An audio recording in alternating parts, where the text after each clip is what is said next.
Hi everybody, John McGurk from the Parish Church. 7 years ago, there was not one baptized teenager in the Parish Church, and we want to share with you what God has done since that time.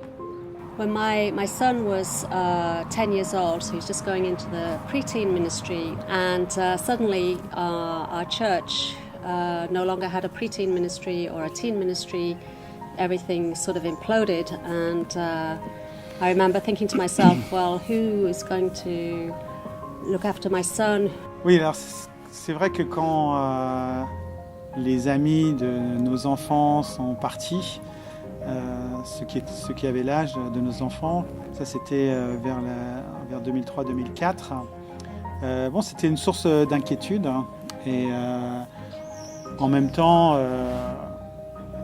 on voulait aussi s'occuper de l'Église, donc je suis vraiment admiratif de la vision de ma femme pour avoir organisé ces premiers... J'étais pas au premier camp.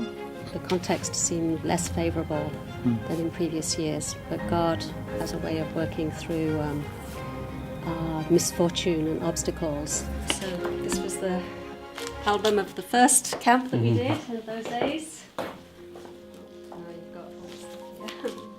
That's my son Pierre there, my other son. Tout n'était pas toujours facile, mais année après année, on a vu de plus en plus de participants au camp. C'était des familles qui avaient besoin aussi les unes des autres. Pour nous, c'était vraiment une grande victoire et ça a été un élément indispensable pour la conversion de nos enfants. Little did they know how greatly the camp would impact the next generation of the church.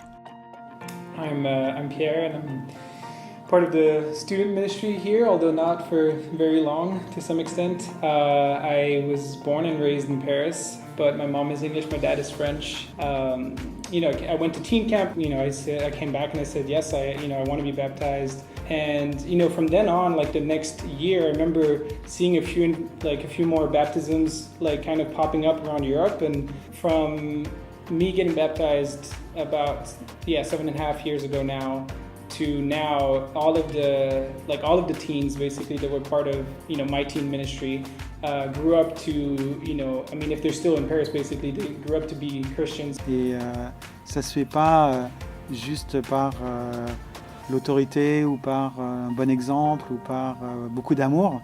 Tout ça c'est indispensable, mais ça suffit pas. Il faut vraiment la foi et puis persévérer année après année. Et over the last 4 years, we've seen all 16 of the teenagers raised in the church become disciples, which is just an amazing victory for a church that hopes, that aspires to reach every single one of our teenagers for Christ. And we praise God for what He's done in the heart of our families here in Paris.